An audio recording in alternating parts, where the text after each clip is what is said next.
Hollywood ama falar sobre Hollywood. E eu amo assistir qualquer tipo de filme ou de série que tenha essas piadinhas, essas metalinguagens.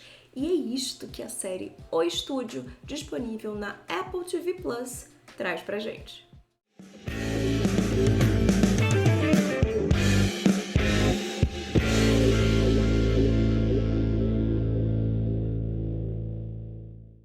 Eu entendo. Quer fazer arte, ganhar $1 bilhão, mas adivinha só, essa porra nunca acontece. E você vai fuder com tudo tentando fazer isso.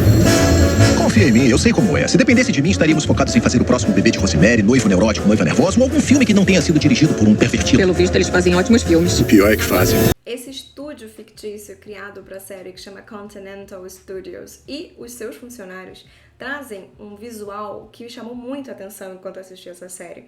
Porque tanto no figurino deles, quanto na escolha de cores, das roupas e da própria decoração e arquitetura, né, do local, remetem a uma coisa muito setentista.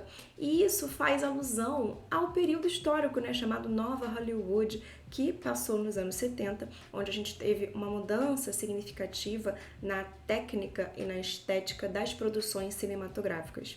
Então é muito interessante ter esse contexto de anos 70, porque parece que o estúdio está solto no tempo. Ele é todo muito setentista, os figurinos são todos marrons, tons terrosos, com uma estética muito antiga, uns ternos assim, mais pesados, e eles estão ali, parece que é uma série de época, mas que acontece nos anos 2025. Então isso é muito interessante, essa estética, porque já no primeiro episódio a gente tem esse contraste, né, dessa vontade de ter essa renovação cinematográfica, de trazer um pouquinho mais de arte para a sétima arte e ser confrontado com essa questão de cinema, pipoca, blockbuster para atrair bilheteria.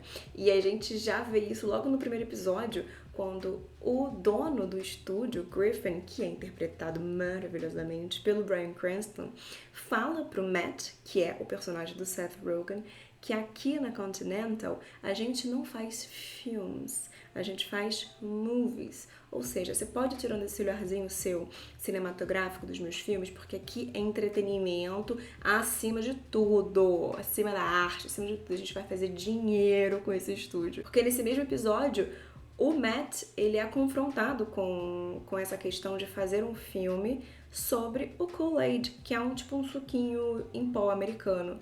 E ele queria fazer uma outra coisa e uma outra pegada, mas ele precisa fazer o filme do Kool-Aid. E aí você vê todo esse contexto de como ele vai fazer pra produzir esse filme. E aí você fica, meu Deus, que coisa imbecil, um filme de suquinho em pó.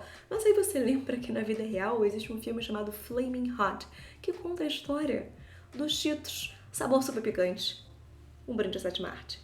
E cada episódio da série, são 10 ao total, ele ataca um ponto diferente da arte de fazer um filme. A gente tem ali algumas questões, obviamente, tudo do ponto, né, de vista ali dos produtores, mas a gente tem questões como o papel do produtor executivo no filme, como ele é tratado, porque ele é o cara da grana, é ele que dá luz verde ou luz vermelha para os projetos. Então, como ele é visto pelos seus iguais e pela galera do filme, pelos produtores, pelos cineastas, pelos diretores, pelos próprios atores.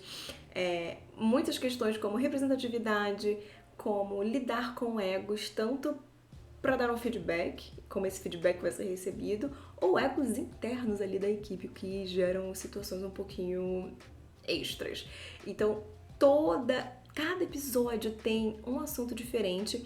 Ele é quase uma antologia. Se não tivesse realmente sendo o mesmo estúdio, ele poderia ser visto em qualquer momento, porque sempre vai ter alguma coisinha acontecendo que o Matt, né, que é esse head do estúdio, precisa lidar e precisa resolver. Só que a gente tá falando de uma série do Seth Rogen, então a gente precisa entender que é muito difícil às vezes assistir essa série, porque obviamente o Matt, ele não é um cara incrível e maravilhoso, ele é um cara super idiota, porque ele é o Seth Rogen. Então a gente tem esse humor super cringe, uns takes longuíssimos que não acabam nunca, e você fica Pelo amor de Deus, eu não aguento mais olhar essa cena, tá me dando agonia, tá me dando nervoso, tá me dando vergonha alheia. É esse estilo de série, porque é o humor que ele sempre traz pra gente, só que com um twist, porque geralmente ele é um cara bobão, que tá ali disposto a fazer graça. Aqui não, aqui ele é um cara que tá tentando produzir filmes, fazer o nome dele, botar o projeto na rua, sabe? Então é interessante como ele tá fazendo o que ele sabe fazer, mas de um jeito um pouquinho mais interessante.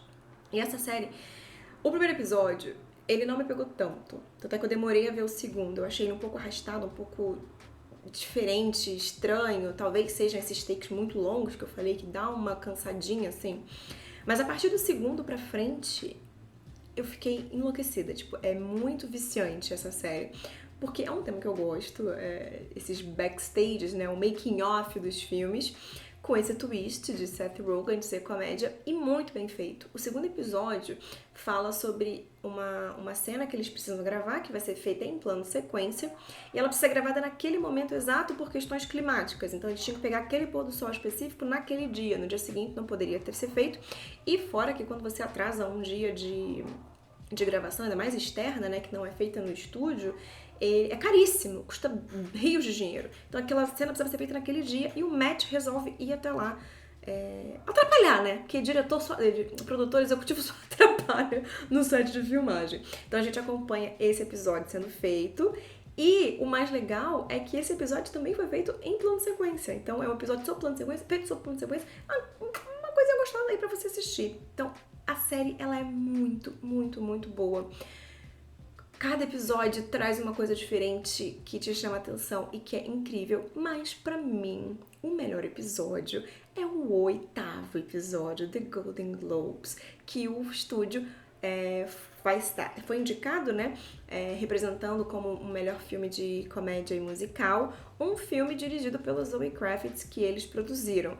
E aí você acompanha toda a movimentação ali dentro da premiação. Pra mim é maravilhoso. É o episódio preferido, foi o que eu mais ri. E falando em Zoe Kravitz, que foi a grande diretora desse filme indicado aí da Continental Studios, a gente tem muitas participações especiais nessa série, mas antes de eu falar delas, eu queria falar um pouquinho sobre o elenco recorrente, que a gente tem o Seth Rogen como o Matt, que é o head do estúdio.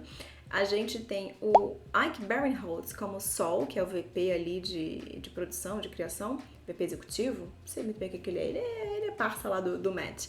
A gente tem a Catherine Hahn como a chefe de marketing, a Catherine O'Hara como produtora, a Chase Sue Wonders como Queen, que também é uma assistente ali de produção. Então, assim, é um elenco maravilhoso. Essa menina, a Queen, eu nunca tinha visto ela antes e ela me deu muita raiva. Então, ela deve ser muito boa atriz, porque quando você tem raiva do personagem, porque ele tá atuando bem. E, por último, a gente tem o Bryan Cranston como Griffin, que é o dono dos estúdios. Ele não aparece em todos os episódios, ele aparece no primeiro e nos 2 últimos, mas ele aparece como um personagem fictício e não como ele mesmo, que é o que acontece com todas as outras participações especiais que tem nessa série.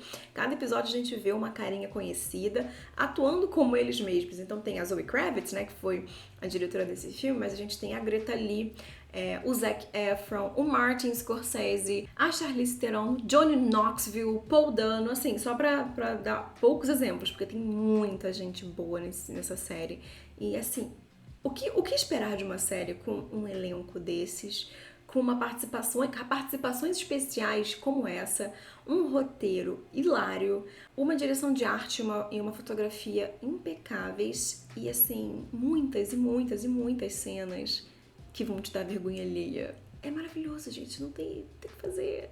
É só assistir. É só você clicar na Apple TV Plus e assistir essa série, porque ela é maravilhosa. E se você chegou até aqui, meu muito obrigada. Eu me chamo Stephanie Mancilli, sou jornalista e produtora de conteúdo. E toda sexta-feira eu vim aqui com uma indicação de filme ou de série pra você curtir no fim de semana. E se você gostou desse vídeo, não esquece de deixar o seu like. Aproveita e se inscreve. Aqui é de graça e ajuda muito a gente que faz vídeo aqui pro YouTube. Deixa seu comentário se você já viu essa série, se você quer ver, me conta aqui o que você achou. E volta aqui semana que vem, porque eu vou voltar aqui de novo com mais um vídeo pra vocês. Um super beijo e antes que eu me esqueça, eu gostaria de agradecer muito e dedicar esse episódio do Dica a ele, Saul Saperstein. Um super beijo e até semana que vem.